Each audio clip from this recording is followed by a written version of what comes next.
program. I'm the City Administrator, Ben Martig, and thank you all for being here this evening. Enjoy your meal, and when you are finished with that, please separate the items that are most compostable. In the back, we have the areas. If you have any questions, let us know. But we have time in the back. As you know, I serve with the pleasure of the Mayor of the City Council, and I'm the Chief Administrative Officer of the city, and I work with a dedicated, energetic, and talented staff who's with us here this evening. And we try to deliver excellent, innovative municipal services that carry out the city's vision for high quality of life for all. So thank you for joining us this evening for the Board Commission Appreciation Program. You all know our Honorable Mayor, Pownell, but I have the honor to recognize Mayor Pownell. So no further ado, please join me in a round of applause.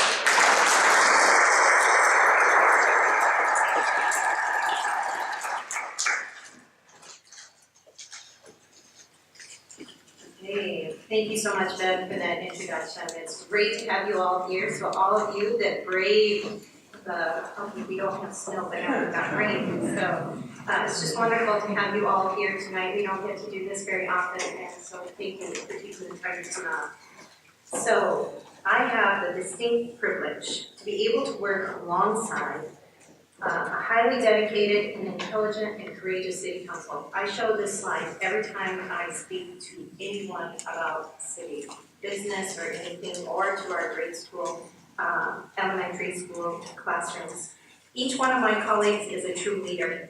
Together we bring unique perspectives and insights to leading our community. Our analysis, debate, and yes, even disagreement improves the value of the ideas, brings attention to risks, and helps us be a stronger community. And as I said, they are each, in their own right, true leaders. Could I have them all, my council colleagues, please stand here?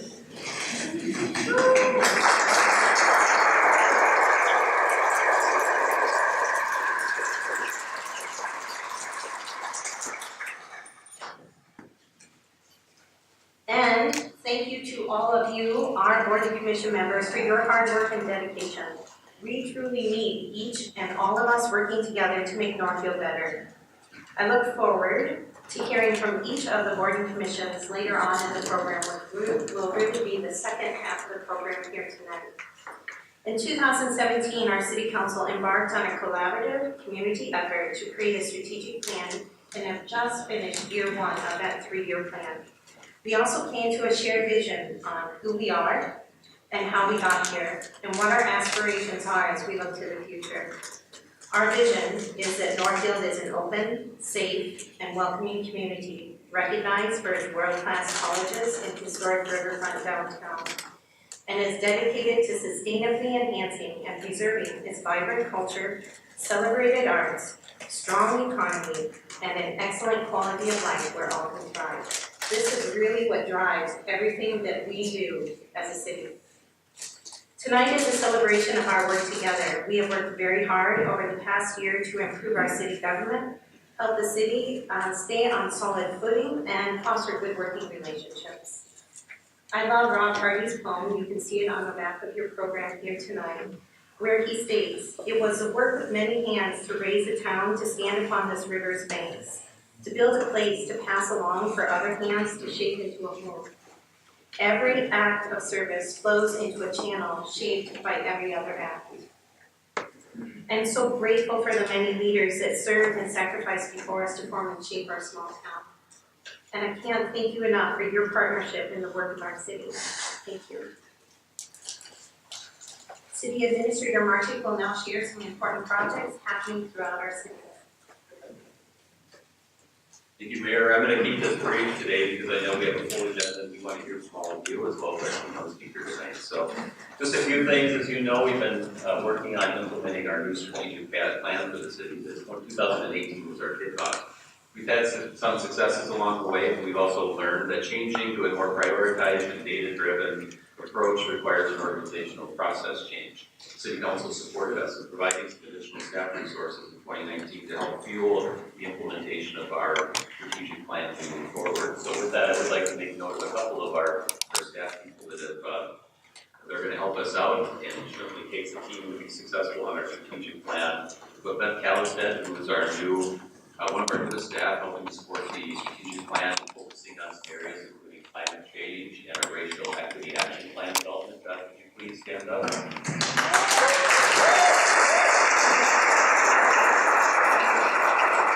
Also helping us with this event this evening, we have Kara Trigstead here as well. And here, there you are. Thank you. Welcome. Helping us with our communications improvement within the city as well. As we know, as we went through our strategic planning process in 2017, no surprise, we heard from board and commissions and the rest of the public that this is a community that is very hungry for more information and communication. So we're giving out practical information to residents on dealing with issues of the city. So I know we had a staff out, the mayor mentioned with the rain, we had some localized flooding, and even personally, I'll give a service announcement to make sure that your sump pumps in your basements are plugged in, because I've got a flooded basement at home that I talked about just before I came here tonight. So I got some work ahead of me, I guess, when I get home. Important, we also have had a number of key strategic initiatives based on improvements as well.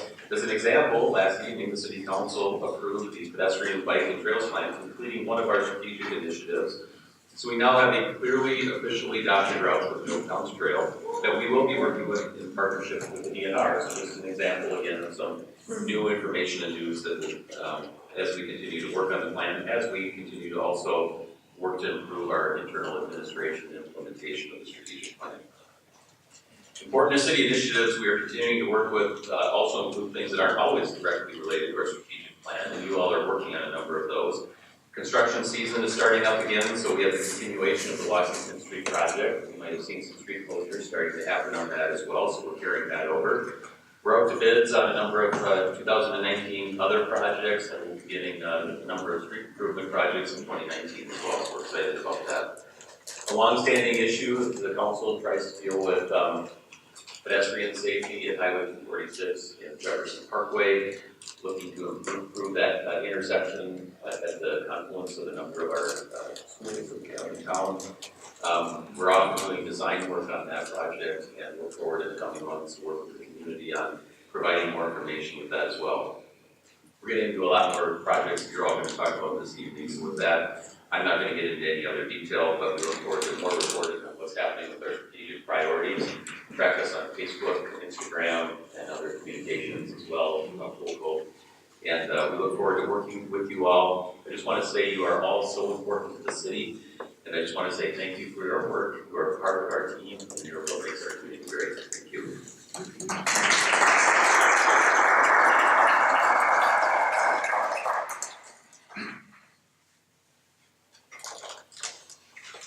Thank you, Ben, for that update on our projects. So we want to remind everyone of some upcoming events, and we hope you can participate and promote these events in any way that you can. Arbor Day is later this month, and Earth Day is on April 27th at the Armory. Our Climate Action Plan Advisory Board will be doing a major focus of that at the Armory, so please check that out. Love Our City is a community serve day that our faith community organizes in May. Last year, it had more than 200 volunteers working side by side on various projects around town. The service day ended with a community meal where volunteers were able to build stronger connections and share stories of their day. While cities like Faribault have 12 public works staff, we have only 5 to take care of our numerous parks, 37, I believe, last count. Trails, streets, and stormwater ponds, which we all use every day.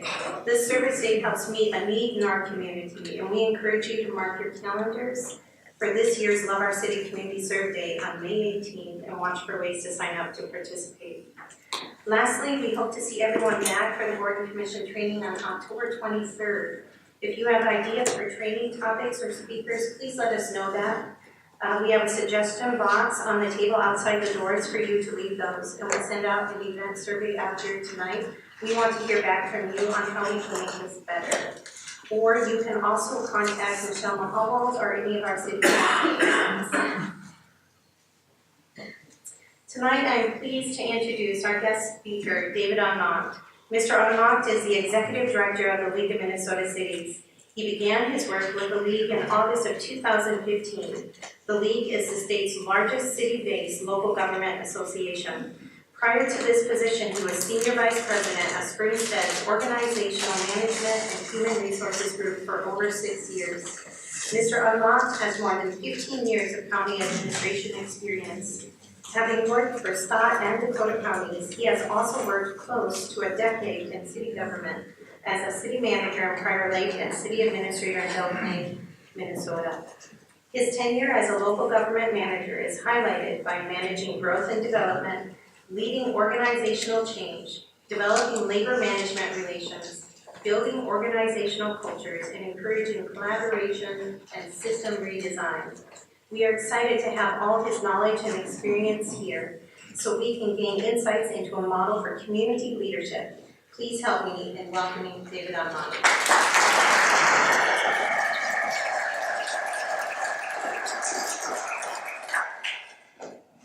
Is it on? Yeah. At the risk of being wrong, I think I see an old Dakota County friend right there. So I saw you walk in, and so you look as old as I do. We've aged well together, haven't we?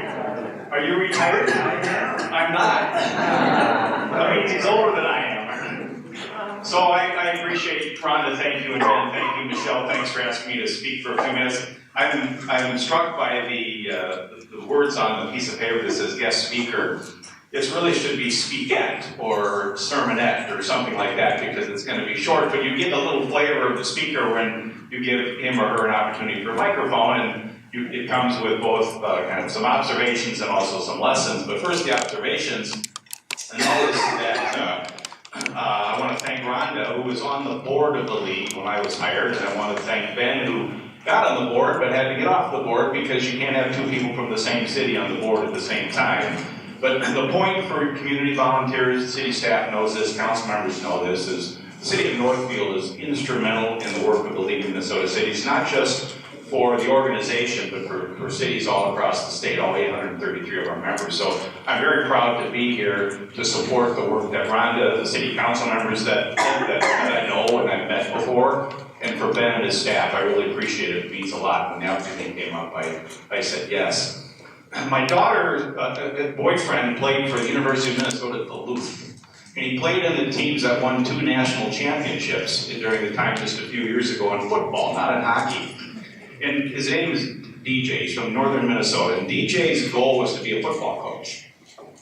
So who do you think DJ got his first job with when he was graduated and he became an assistant football coach? I think he was a wide receiver in college. So he got the job with Carleton. And you know well enough, like I do, that the Carleton football team isn't the best team in the conference. And he no longer works there because I think what he really wanted to do was work for like St. Thomas, or St. John's or someone like that. So DJ's now in the private sector doing other things. And the dreams of being a football coach have gone away. So I always wanted to drive around Carleton. Last time I was here was at a football game. They were playing Concordia Laureate, I think, and it wasn't very pretty. I went to the game before where they played Bethel, and it wasn't very pretty. But I always dreamt of I think it's going to be my future song. I'm not entirely sure, but I wanted to be a football coach. It's just one of those lucky things. Maybe if he would have worked for someone else, it might have panned out, but he didn't. And that's just a personal story to connect to this university and this place we're in. The other story I want to say is in Prior Lake when I was a city manager, what's very interesting, I knew that Northfield had a lot of committees and commissions, but I don't think I've ever seen them on sheet. They're right there. So you might lead the state in the number for your size population. If we do kind of a best practice per capita, I think you might win. That's qualitative information. That's not empirical because I haven't studied it, but I got a good hunch. Well, the city of Prior Lake, when I was there, only had a handful, and I knew them very well. I used to invite them over to my house, my wife and I, and for a Christmas party. And we'd serve them food and some refreshments, and I'm thinking, man, this would be a pretty expensive Christmas party. And this isn't all of them that are on the list either, most likely. But one was a pilot, and he lived on the lake. And I knew him in Rotary, and he was on one of our commissions. And he was a good guy, but he was also a pretty aggressive guy. And you may remember, for some of you that have been around, in late 1980s, I think it was actually 1988, we had one of those 100-year storms that happened more often than that, but it was really, really bad. And his name was Don lived on the lake. And I was home, I was about 11 o'clock at night or whatever, I got a phone call. We didn't have caller ID at that time. And so I pick up the phone, and I say, hello, and he goes, Dave, this is Don. I go, yeah, Don, what's up? He goes, well, the water from the lake is coming up to my back door. He goes, I want you to come help. I said, Don, help you do what? I can't sandbag. I'll come out tomorrow morning and take a look at it with you, but I can't. What am I going to do? I can't help you do that. And Don said, well, I work with your Economic Development Commission or whatever it was at the time. I just thought I'd call and see what advice you have. I said, drink or pray or go to bed.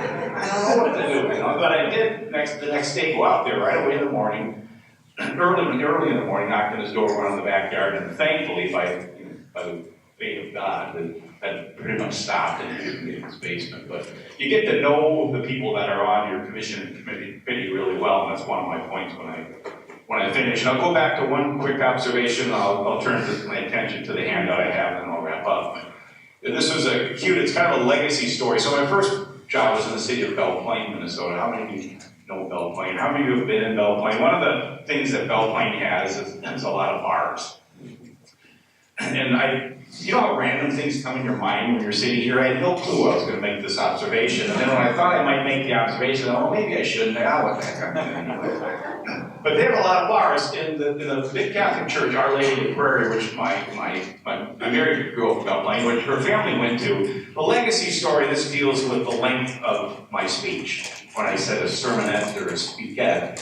This is the legacy. So the parishioners would go downtown, and they'd order a beer at the bars. Some of this is probably a legend, but some of it may be true. And you'd sit the beer at the bar, and you'd sit there and you'd run, because the church was just 2 blocks away. You'd go to the church, you'd have the service, you'd have the homily and whatever else you did, and you'd run back to the bar. And how do you know if it was a good homily, a good sermon? What was the characteristic or the defining moment of that? There was one thing.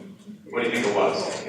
Beer was still cold. And if the beer was warm, you knew that the father delivered too long of a sermon, or many of them just got up and left. And the father would know where they're going back uptown to go with their beer to get warm. That said, let me move to my point. So I have a couple things I want to say. So my goals in 5 minutes or less or thereabouts are 3 things. One, I want to recognize the value. Ben mentioned it, Rhonda mentioned it too. I kind of tallied up the number of volunteer appreciation events I've been to in my career with a side work at Springstead that weren't any, but Belle Plaine, Dakota County, and Scott County.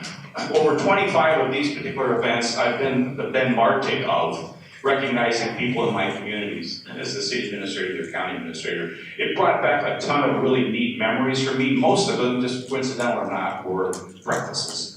As to an event like this. And I really remember some good times with those, and I also remember the appreciation that people gave for us doing it. So my first goal is to reinforce the value of what you're doing here, and reinforce the importance that you bring to community governance, community health, organizational change, organizational development. It's not an overstatement or a simplification to say that without you, we don't have good governance. We don't have good cities. We don't have good communities.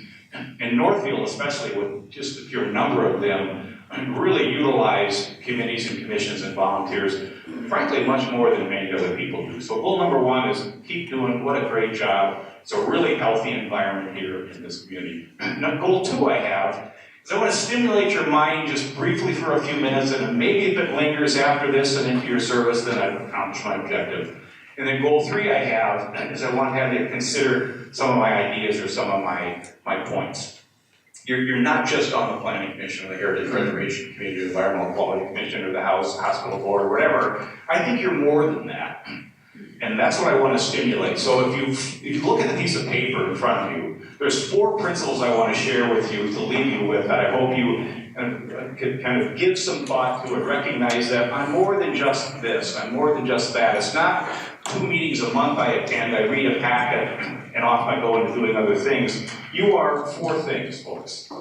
You are 4 things. 1, you're a community leader. You're a community leader. 2, you're a policy advisor. 3, you're a civic ambassador. And 4, you're an engaged participant. Number 1, you're a community leader. 2, you're a policy advisor. 3, you're a civic ambassador. And 4, you're an engaged participant. And so what I did and what I've constructed in the conversation is a list of identified qualities. I'm not going to go through every one, or don't get too worried, but I do want to touch on one in each to reinforce that. And so as you kind of take a look at this, and Rhonda, maybe, just maybe as part of your training later on this year, you could bring this back or some principles like that and say, well, what do you think about this? Is this any value? This is my opinion. There's no textbook, there's no empirical data that supports this. This is many years of working with local volunteers and best practices of what I see is most effective.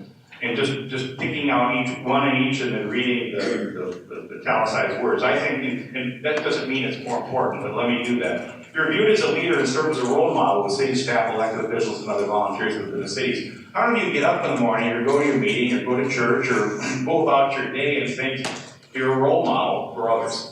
You may as a family, you may as a job, you may in other environments, but you think of yourself as a role model for city staff, for elected officials, and for other community members because of your appointment to a policy board or committee. You may not. No, but you are. I would argue that you are. You represent on behalf of the city, the community, and the work that you do. There are other bullets within each one. The second one is a policy advisor, which is what many of you think you do, is because you make recommendations, or in some cases, depending upon statutory responsibility, like a planning commission or other boards that have that, you do more than that. You can make some final decisions. But the one I want to point out there, your talent, skills, and experiences help the city to frame and shape policies, programs, and services. In many respects, if you're doing comprehensive planning, or if you're doing zoning overhauls, or if you're doing development or anything related to it, that's a heavy lift. It's a pretty heavy responsibility to be on that committee or commission. It means a lot. It's going to make a difference. What are the legacy choices you have? I don't use the word in here, but what are the legacy decisions that you want to be remembered by your tenure of service on the volunteer board or commission you have? Maybe in some cases you don't get faced with those. In other cases you may. Approving or making a recommendation to do something or to take action or to approve a plan, those are decisions that will impact the community for maybe generations to come. That's a big deal. What an important job, what a neat responsibility to have in a community. And you volunteered to do it. Maybe get mileage, maybe get per diem in a meeting, maybe not. Communities are different that way. So it's not for fame and fortune, it's to help and make a difference, and you should be applauded for that. 3, you're a civic ambassador. You're citizens first and foremost, but your role creates unique opportunities for you. You have some privileges, if I may use that term, that others don't have.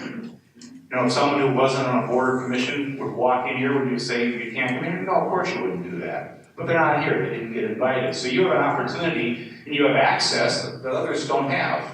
How do you use that? How do you apply that? How do you learn more about the city? You may be involved in one of these, but is there an obligation or responsibility to learn more about what the city does because you're in a special role or a special responsibility? I would argue yes. That's part of your responsibilities. And finally, an engaged participant. Engaged participants pay special attention to what is happening in the city, know what is going on, and make a difference in your community. So my thought and my lead with you is this, is as you work in what you do, as you volunteer, whether you're just starting or whether you're towards the end of your tenure and coming off, think about your role in more of a macro perspective and not necessarily just the task ahead of you. You come to a meeting and you're dealing with your business, maybe in a goal setting or maybe a cup of coffee, or spend 10 minutes at one of your next meetings and say, the speaker said that we're more than just, he said that you're a leader. How are we a leader? He said 2, that you're an ambassador. How do we do that? 3, that you're also a policy advisor. That's the second one. 3 is ambassador, and 4, you're also an engaged participant. How do you engage? How do you do that? How well are you doing that? And have a conversation. If you have a conversation, and maybe a couple of things come from it, then the principles and the practices that I'm suggesting this evening may be of value, may ultimately be of benefit to you in your service and also the city of Northfield. With that, time is out. I want to thank Ben and Rhonda for giving me a chance to kind of articulate some thoughts I've had over the years that I've accumulated and assimilated and get a chance to apply. As I told Ben when he asked, just did this conversation once in 2013 with the city of Mineral Grove Heights. They asked me to speak at a similar event. And I've modified and adjusted it a few years later, and I think it's better than it was then. And I appreciate the opportunity to develop the ideas, and I hope I get an opportunity again in the future some other time to do the same in other communities. Thank you very much.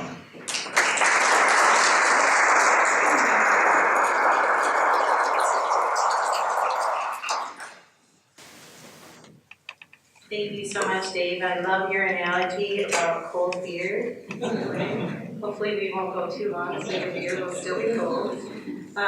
But also, not only do we have 18 boards and commissions, we've got over 200 people serving our community on our boards and commissions, from youth members all the way up to retired folks, and it really creates a really unique, fun, engaging, vibrant organization when we all come together. So thank you so much, and thank you for sharing that harmony. Did you call it yours? I can't remember the other thing you said. You did a great job. I was going to say PC, but that is not. Don't get that one down on tape, right? All right. So, oops, just a second. So, continuing on the topic of community leadership, I am pleased to announce the recipient of this year's City of Northfield Board and Commission Member of Excellence Award. This award recognizes an individual city board member, commissioner, or advisory board member for accomplishments of outstanding work in advancing and improving public service in the City of Northfield. We have great volunteers on our city boards and commissions, and this is an opportunity to recognize just one of the many that we have. The selection criteria is based on exceptional contributions to the City of Northfield and the community in the following areas: performs their duties exceptionally well and takes initiative to go beyond expectations of their role, improves or enhances service and quality of work in ways that make a substantial difference for their respective commission or board, exemplifies professionalism, teamwork, and dedication, advocates for creative solutions to policy problems that exemplify the vision and mission of the City of Northfield and other related guiding documents like our comprehensive plan and strategic plan, demonstrates a high ethical standard including a commitment to the rules of decorum and the rules of order as adopted by the Northfield City Council. Nominations are submitted by peers on the boards and commissions and have been selected by 3 members of our City Council. This year, our Council Employment Policy Committee has selected Dana Norval, Housing and Redevelopment Authority Chair, for the Board and Commission Excellence Award. Dana keeps her eyes open for opportunity for the HRA and is pushing to find ways for a private-public partnership that can find solutions to our challenges of adding new affordable housing opportunities to our community. Dana is driven by a strong desire to get results. Results in the world of affordable housing requires collaboration, and Dana has built a foundation of trust amongst key community partners. Dana is very likable and fun to be with on the HRA. We know she brings a smile to every meeting. We are proud and honored to recognize Dana, and she knows together is how we build a strong community. Dana, could you please share a few words?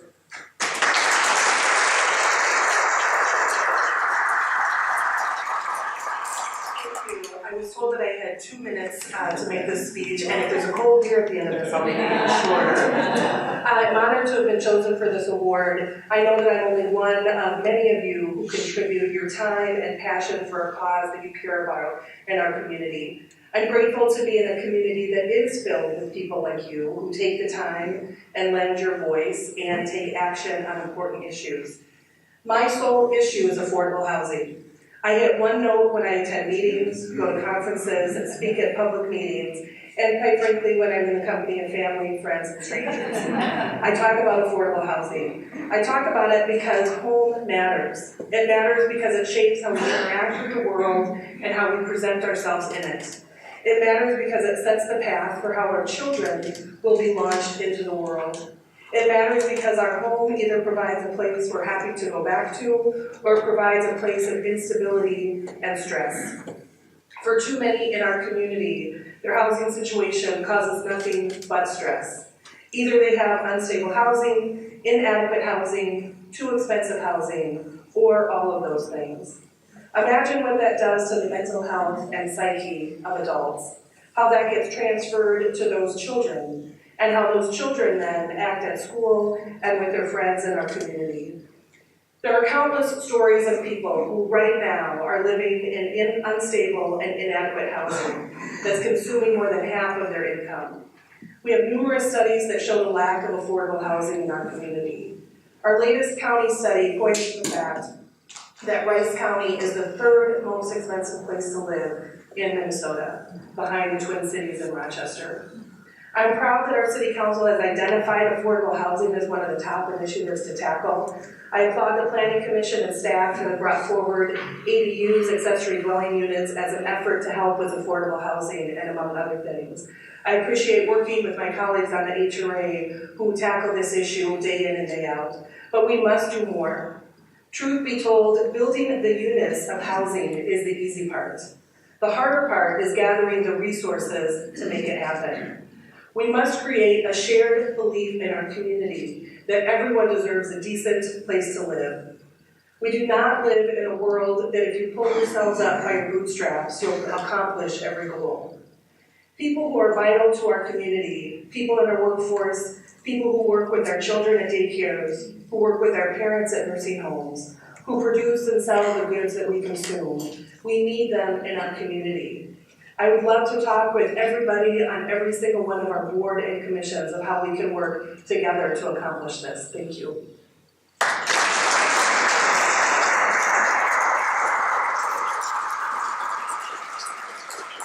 Thank you so much, Dana, and congratulations again. It is well deserved. In addition to our wonderful volunteers, we would also like to recognize our wonderful staff who work hand in hand with all of our boards and commissions. We truly appreciate all the work that you do, both behind the scenes and publicly, that keeps our community moving forward in a positive direction. Your dedication and commitment to excellence in public service is commendable. Could all of our city staff members that are here tonight please stand?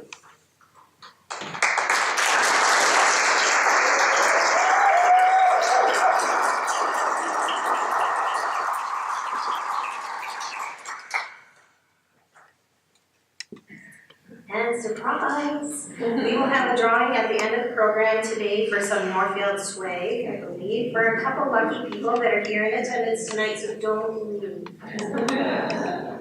Okay, so I think the program, City Administrator Martig, I think you're gonna take over at this point. We get to our board and commission members, so you're on. All right. I think all the people who are speaking are queued up to come on up and speak, and so should all be queued, whoever's speaking, to come on up and get in order for your updates. And you have the Northfield Alliance on Substance Prevention, there's the council, etc. So the program will now shift to our boards and commissions. Each board and commission has prepared some highlights on the important work that's happening in the city, and we'll start there. The first one's on our youth board, and then we'll move on to the other boards and commissions now that have a word. So the youth representing the Northfield Alliance for Substance Abuse Prevention and Leadership Council will start off as part of the program.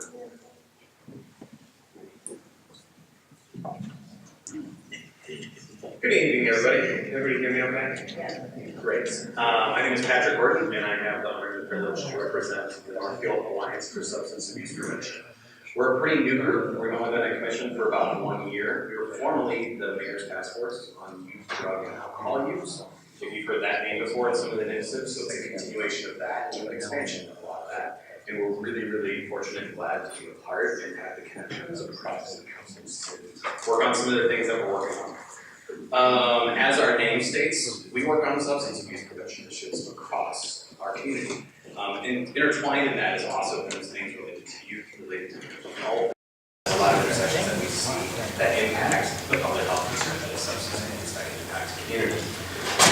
So some of the things that we work on, I'll just give you a quick list. So we work on the bathroom stalls campaign. You might have seen that at any 30, 40 different locations around Northfield as well, around different education and awareness initiatives.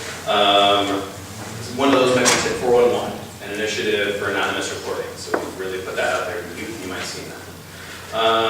We currently are working on a Be Safe, Be Sober campaign with our youth in our high schools to encourage safe and healthy behavior before prom. Another one that we hope to do is to increase systematic access to naloxone, as we have seen with our opioid epidemic happening across the country and across the state. You're no stranger to that as well. So how would we increase access for preventative and responsive measures to that? We will be supporting a mock car crash, which will be happening in the high school in May coming up here, so we're part of that. Finally, and this is one that I put the invitation out to everybody, is we're considering different types of tobacco prevention initiatives. So one that you might have seen around the state is the Tobacco 21 initiative. How many people are familiar with that? Okay. If you don't know what that is, or if you have opinions and thoughts about that, anybody in our group, we'd love to chat with you. Hear about what are your thoughts around the Tobacco 21 initiative. So Katie and Steve, raise your hands. That is my time. We'd love to collaborate and talk with anybody. And just to put it out there, it can also be a sparkling water or a Diet Coke that might be cold for you as well. Before my time, a little bit like what I understand is speed dating these days, so. Hi, my name is Celia Maher. I'm here on behalf of Mayor's Youth Council. This is a picture of our full board. I think we have 18 members this year.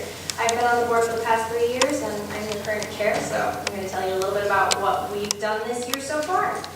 So, the whole purpose of our board is to help create more opportunities for youth to learn about the elected officials of Northfield and to have opportunities to work with those officials. We also work to create awareness around issues being discussed at the city level instead of just issues on either the federal level or whatever you actually pay attention to. Another thing that we work with is to promote and share ways for youth to be involved with the actual political process on the local level. Some things that we've done this year include holding...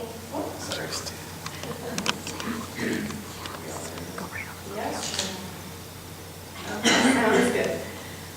We have held 2 Northfield Youth Conversation events called Martig's Table to help encourage youth to cross social boundaries. Back in November, we had a candidate forum before the 2018 election for youth to meet candidates for the city council election. We also created and executed a Get Out the Vote campaign, which included raising awareness and registering new voters.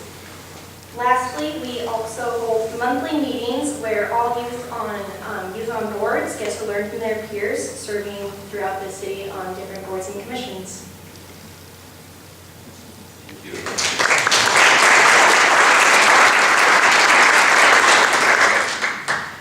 Good evening, everyone. My name is Alyssa Melby, and I'm proud to serve as the chair of the Arts and Culture Commission. So our work this past year has focused on the continuation of our many programs, including Sidewalk Poetry, as you'll see there, Living Treasure Award, Art in City Hall, etc., and also some new ones as well. We began our first foray into publicly funding art with the call for and selection of an artistically designed information kiosk at the corner of 6th and Division Street by local artists Rick Swear, Sunkini Swear, and Howie Osteru. Our biggest achievement this past year was the successful crafting and adoption of a new cultural plan by City Council. Thank you so much. To help guide our city's creative endeavors and investments over the next 5 years. Now our hard work begins with actually implementing it, including the hopeful passing of a 1% for the arts ordinance to sustainably fund public art, as well as emphasizing our unique brand as an arts community through new banners downtown, and several downtown creative placemaking projects this summer funded through the Artists on Main Street initiative, both of those last 2 things in collaboration with the Northfield Downtown Development Corporation. We have several subcommittees forming to implement the cultural plan, and this is where I'd like to invite you all to participate with us. So expect more information in your inboxes soon with details, but no, it is our sincerest hope to cross-pollinate and to connect with other boards and commissions in the city to not only support our work, but support your work as well. Thank you so much to my fellow ACC commissioners who are here tonight, and thank you.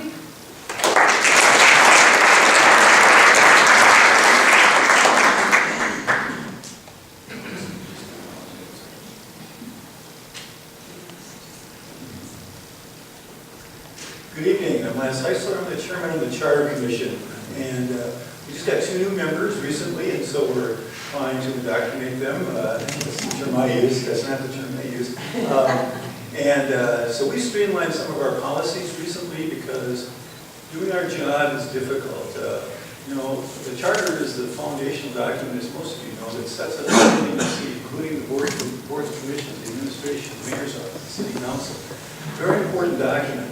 And like most documents, it needs to be continually evaluated. When we started out in the United States as a constitution, at that time we had slaves and women couldn't vote. A lot has changed. We still have 9 people sitting in Washington, D.C. trying to figure out what this document means.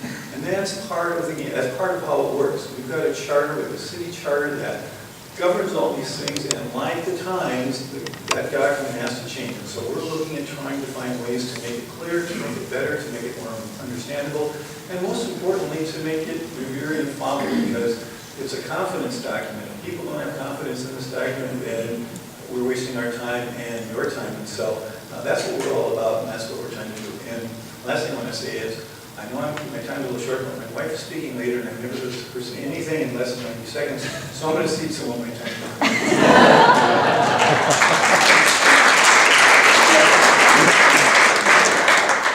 I have different slides. So I originally had 7, which I did the math, and that's 12.8 seconds per slide. So we'll see about this.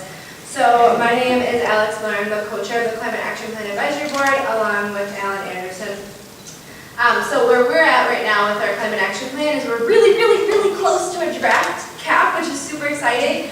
We have over 50 people that have volunteered so far on that. So if I could have you just raise your hand, I know there's quite a few in the room that have volunteered. Either you're a board member or you're a city council liaison, staff, or you sat on one of our boards. So thank you very much for that.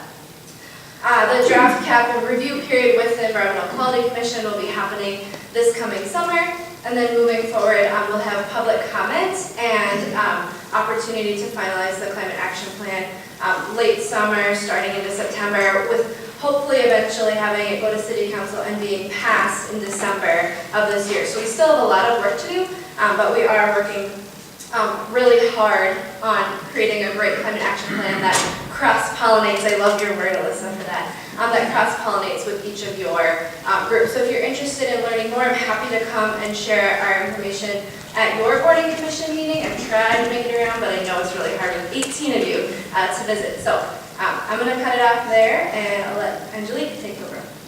Thanks.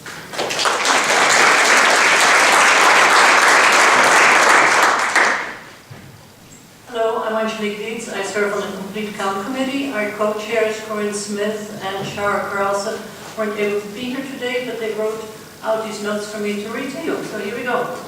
The Census Complete Count Committee is one that occurs for just 1 year every 10 years.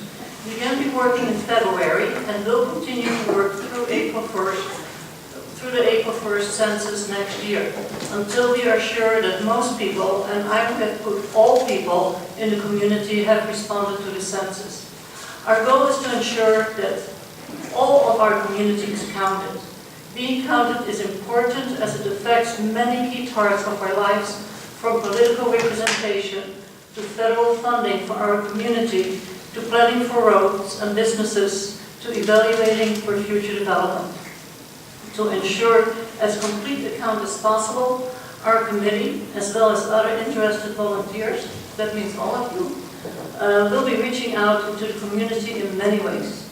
We plan on attending numerous community summer events, reaching out to people through schools, faith communities, businesses, neighborhood and housing groups, civic organizations, etc., using the public media and anything else we can dream of. Feel free to invite us to events to share any creative ideas you have for publicizing the issue. We also like to cross-pollinate as much as possible. The word has to go out. Our special focus, oops, time's up. Spread the word, we all need to be counted.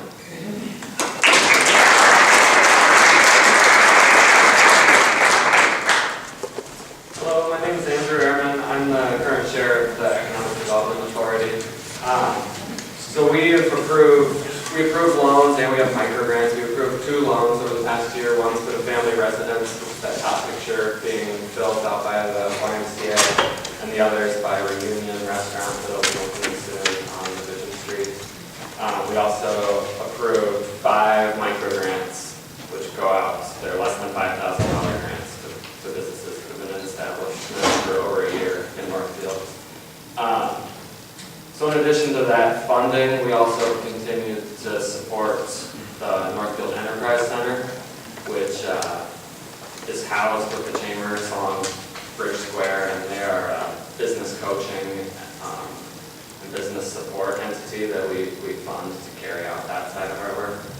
We also partner with Riverwalk Market Fair to help bring vibrancy into our downtown. In addition to all those projects, we also established a socioeconomic subcommittee a year ago that's really aimed at evaluating the business environment for minority, women, and veteran-owned businesses. I think this is really cool new work that we are engaged in. So it really recognizes that there's racial and gender oppression and that we're immersed in it. It's in all of us and in these systems that we work in. And we're working to uncover some of that so that we can support all of our community members equally.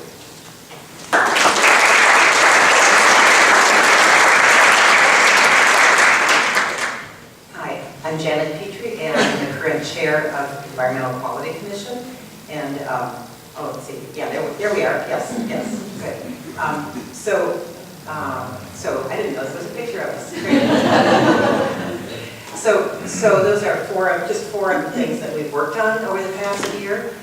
There are many other things that people have brought to us, concerns about pollinators and other things, and I really appreciate all we learn from the people who bring information like that to us.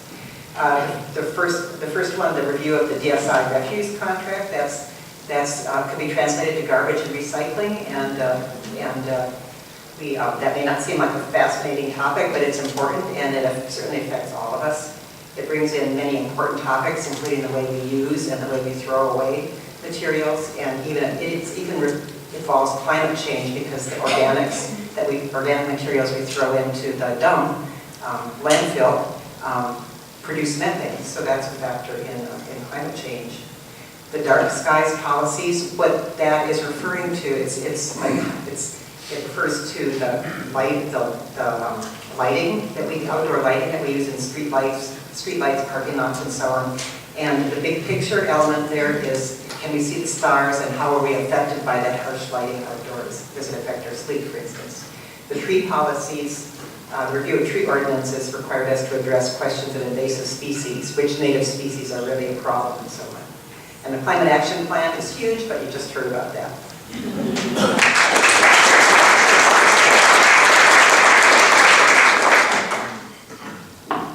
Hello, I'm Barbara Evans, and I'm Vice Chair of the Heritage Preservation Commission. Several things our speaker said really struck home, especially when he used the term legacy decisions. In the Heritage Preservation Commission, we stand on the shoulders of 50 years ago, a group of Northfield citizens deciding to save the downtown. Well, we've been working on that. We've been putting together a revised sign ordinance so that both we and the sign maker and the businesses will better understand what a sign needs to be downtown. The City Council passed our recommendation to add some properties downtown, and we're following up with that with the National Register. And our new initiative will be to look at homes, either individual homes or districts. If you can believe it, there are only 4 homes in Northfield on the National Register. 2 of them are on the east side owned by Carlton. 1 is on the east side in private ownership. 1 is on the west side in private ownership. So it's time to start looking at preserving our housing stock. We have requests from owners to help them preserve and protect that. So that will be really interesting for us to learn how to do that now again and be able to move forward with that. So thank you to the City Council for acting on our policy recommendation, and we look forward to things in the future.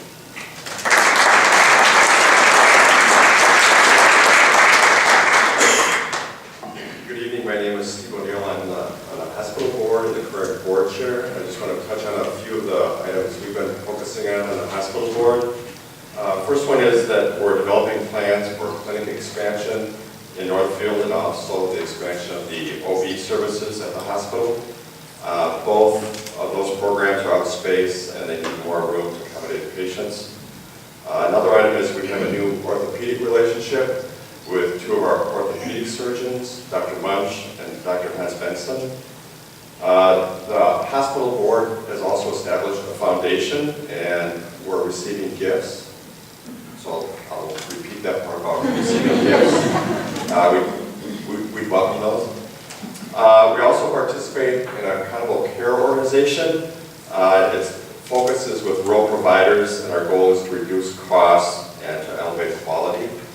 And finally, we're also planning and vetting options for acquiring a new electronic medical record system.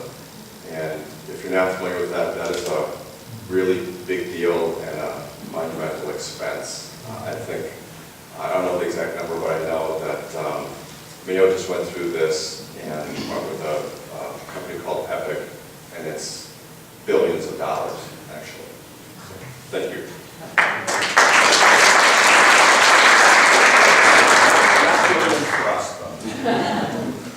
Hi, I'm Dana with the Housing and Redevelopment Authority. Some of our partnerships are partnerships with the Northfield Union of Youth, Community Action Center, and Roots House that support programs that reach underserved populations, homeless, youth, and people in transition. Building a program to reach out and provide resources for people who live in our mobile home parks to deal with some health and safety issues in their homes.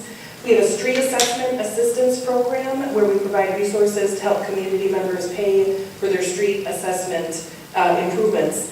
Significant partnership with Three Rivers Community Action. We've applied for funding to develop a new affordable rental building to serve our workforce, people with disabilities, and people who are homeless. We are building partners with developers who are interested in building housing here that would provide units for people who earn less than 50% of area median income, and that's about $34,000 a year. And we work in collaboration with our Northfield Housing Affordable Task Force, which brings together a network of people who believe affordable housing is important. We also have a down payment assistance program to first-time home buyers, and we have a rehab assistance program for people that make 80% or less of area median income. And I have time left.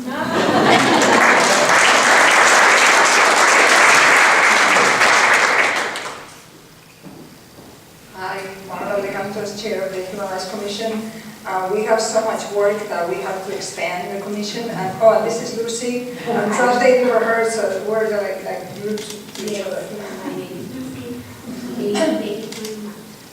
so she's also in the commission with me. And so we are doing so much work. I'm saying that we have to expand. We have to expand over the year, the number of members. So we have advisory members now that are also voting members. And that's great because that way we can access communities that otherwise they don't have much of a voice or visibility in our community.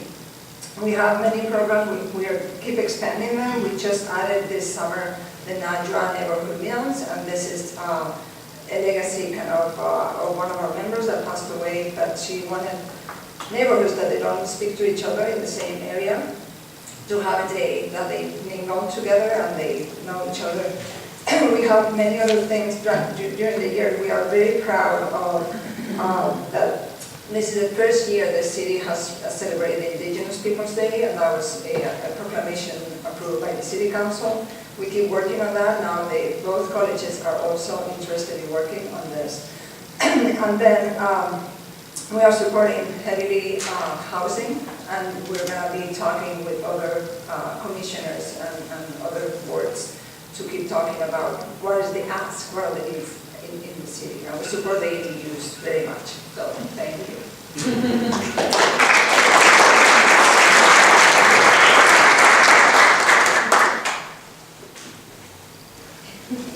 Hi, I'm Teresa Jensen. I'm standing in for Liz Reppy, who is the library board chair, who could not be with us tonight. The library board, their job is to support the library and advocate for the library, pure and simple, and they do a wonderful job at it. Some of the things that we've accomplished this last year have been the City ID Initiative. We're up to 400 IDs issued.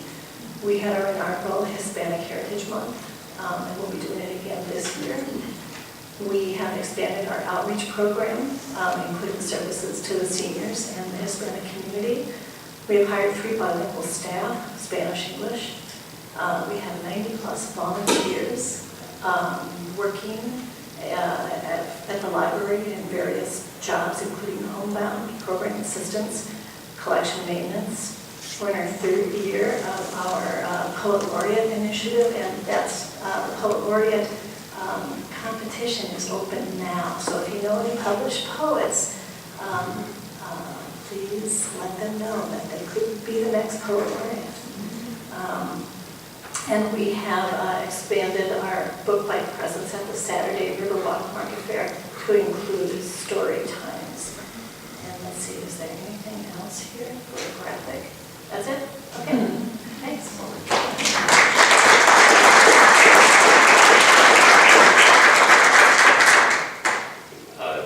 I will fill in for the Northfield Area Fire and Rescue Services here. We do have, we are part of a joint powers board. We do have Northfield representatives that serve on the NAPRS board. Of course, have been very focused on the construction of the project of the fire hall.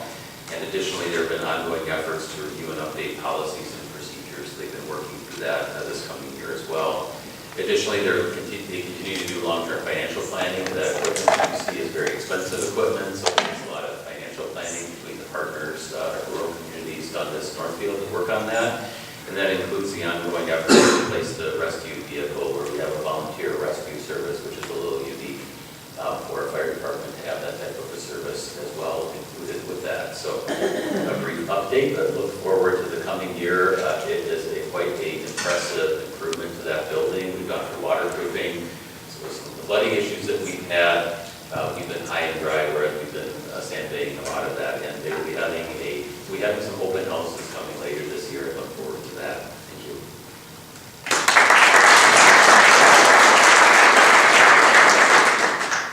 Good evening, I'm Daniel Hollera with the Park and Recreation Advisory Board. A couple of key things we wanted to highlight this year is it's starting to feel like spring, so we're going to get out there again and start work and do a lot of that efforts that's been happening. Specifically, we have the Wade Park paver patio landscaping project that will be coming up. If you heard, that's basically it in a nutshell, but it's going to be taking place this spring. We also, you heard from Mayor and others that the pedestrian bike trail system update, that plan has been approved, and so there's moving forward with that, funding for that, so we'll be looking over that, what we can accomplish over the next several years. One of the other key things is the expanding the beyond roadways and pathways is essentially the kayak and canoe takeout along the Cannon River, somewhere near Highway 3 there, so that will be something we'll be leveraging as well this year. And then finally, the 5-year park capital improvement plan, something that we will be working on to really make some recommendations and put that forward and bring it out through the community and let everybody know about it. Thank you.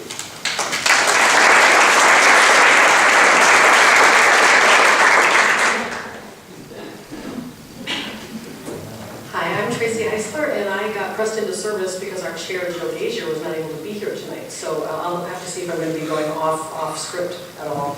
The Planning Commission, it's a statutorily constituted body, which means it's enabled by state law, and it has particular responsibilities and authority that are relevant to land, specifically land use. And we are also responsible we're kind of the keepers of the comprehensive plan. And land use and zoning is a very unsexy thing, and it doesn't seem very interesting.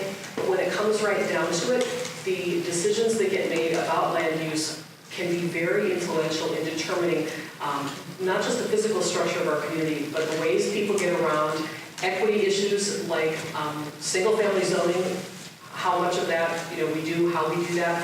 There are tons and tons of implications to land use, so I get really excited about that. But what do they want me to say? Here, we're working on the pedestrian bike and trail plan. We worked with the Parks Board on that. Updating the streets chart. I don't know if I want to talk about accessory dwelling units because that's still kind of a brouhaha, but part of the idea was that when the Planning Commission was looking at ways in which we can enable or foster some of the city's strategic goals. One of the things that's been identified in the past is how to diversify the types of housing that we have and where and how they're located, so that was an attempt to address that. We're supporting the Climate Action Plan and the Cultural Plan, and I'm getting, time is up, okay. Well, the thing is, I was gonna, because next I think it's the Riverfront Committee, right? Is that next? Yeah. I was gonna say, does this mean I get 90 seconds twice? Yeah, okay, all right, so this is what I'm actually gonna talk about. I know this stuff, okay? I'm co-chairing the Riverfront Committee along with Norm Alberto, who wasn't able to be here tonight, and I don't know if any of you know Norm, but I thought I was kind of a get-it-done person. Working with Norm, I'm rank amateur, The guy is amazing. But we've also got technical support by a couple of people on the National Park Service, which is really useful. And the committee, which was just named at the end of last year, we started meeting in January. We've got about a dozen members that represent different environmental, economic, or recreational interests. We've got people from Dundas, reps from several city boards, a couple of councilors. And the work of the Riverfront Committee is connected to some of the economic development initiatives in the strategic plan. So the importance of the river has been acknowledged for decades. And we've got several recurring themes that keep coming up: to protect the natural resource, to connect better with downtown and the parks, to improve the recreational access. And there's no shortage of good ideas, but the challenge has been pulling this all together, weaving it into some kind of cohesive plan and getting some implementation done. So we've got a lot of work ahead of us, but I'm really excited about it. The first few months of our work, we've been gathering information, drafting a work plan for the group. We're taking a multi-pronged approach, and we're trying to identify some short-term actions as well as a long-term strategy. Some of the short-term actions have been referenced before: the canoe kayak landing pull-out idea, aesthetic or artistic lighting of bridges or the Riverwalk with due respect paid to the dark skies. I'm done. Good things are happening. Follow Riverfront. We have a webpage with everybody else in the city.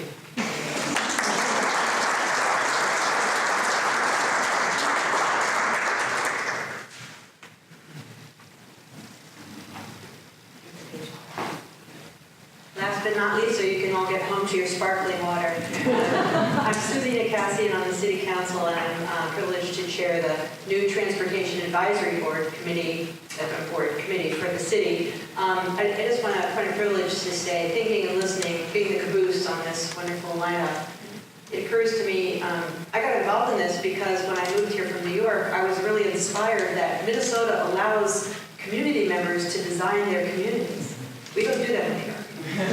And so I got involved with the EQC and the Planning Commission, and I want to say that in the 20 years I've been here, what a privilege it is to watch a vision become a concrete reality. And it occurs to me to say to each one of you that in addition to Dave Unmacht's remarks, we're creating a world here. And I'm impressed by our evolution as a council, that we now actually do read the plans and follow them. So what you do in translating ideas and vision to us will get done. And it's inspiring it's not often that we can create a world, right? Winnicott said, in play you create the world, and you create the world you find, and you find the world you create. And that's the same with your service, so point of village, sorry, great. So when it started, transportation was not something the city was involved in. Wisely now, we have this advisory board by the city in following up on our comprehensive plan and our transportation chapter in that.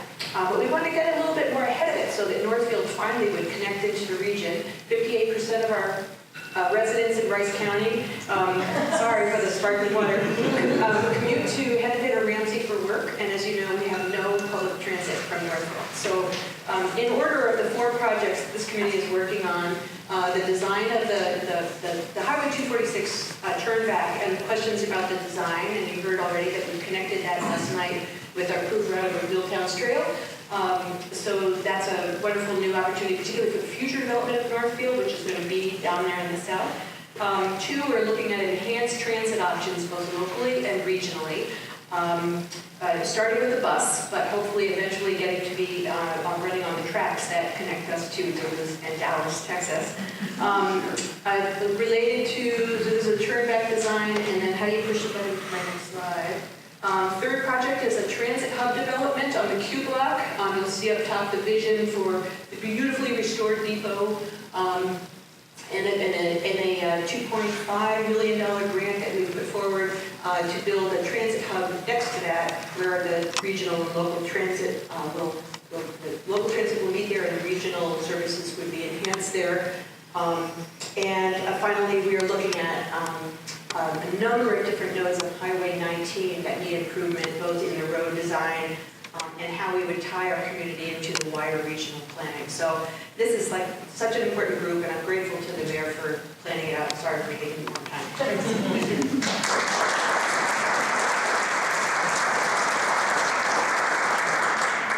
What an amazing job, and so much work is happening. Thank you so much to all of you that reported out.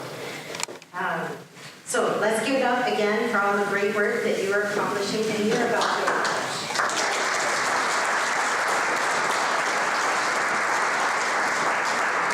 So as you see up there on the screen, there are 3 or 4 new communication tools. As some of our frontline ambassadors to our community, we really hope that you will sign up and utilize these 3 communication tools. So the first one is POCO. The council is reviewing snow and ice removal, and we're seeking feedback on how we did this past winter. The snow removal survey is open until April 29th. And once you have a POCO account, you will receive notification on community questions about things that matter. And in October, we will seek feedback as part of a larger community engagement survey. So please find POCO and sign up for it. Encourage everyone around you to do that too. We really need a broad spectrum and all of our community participating. You can also sign up to receive emergency notifications using Everbridge. As you know, we had last September 20 tornadoes touch down around us.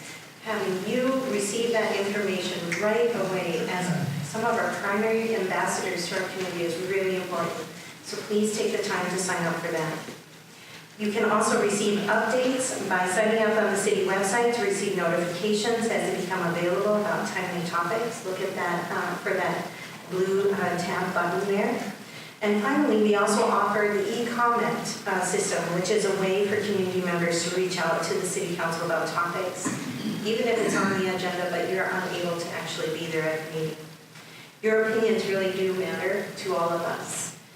These additional communication tools increase the ease of which we're able to hear directly from and communicate with the people, all of you that we serve and that you serve. I hope that you will sign up to use each of these. And now, we get to do the drawing. So I don't know where the box is. Right here. Oh, that's right. All right. All right. Julie's got. Oh. Mar, welcome to us.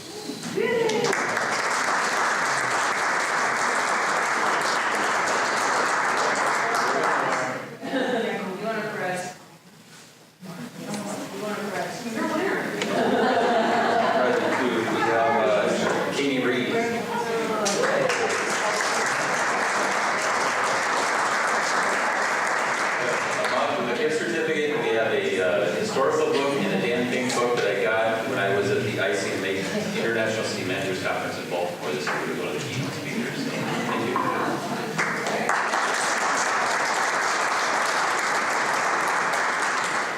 Okay, so before you leave, just a reminder to watch for the training event on October 23rd. If you have suggestions or ideas for that training event, we really do want to hear about those, so please let us know. The suggestion box, as I said earlier, is located on your way out on that table. So thank you again for attending tonight. We really do appreciate all of you. You did such an amazing job. You were so, I loved your little quips, you know, pollinator friendly or sparkling water, or I just really loved your as you're up here, just communicating and connecting. And I just thank you for taking the time to be here tonight. So have a great evening.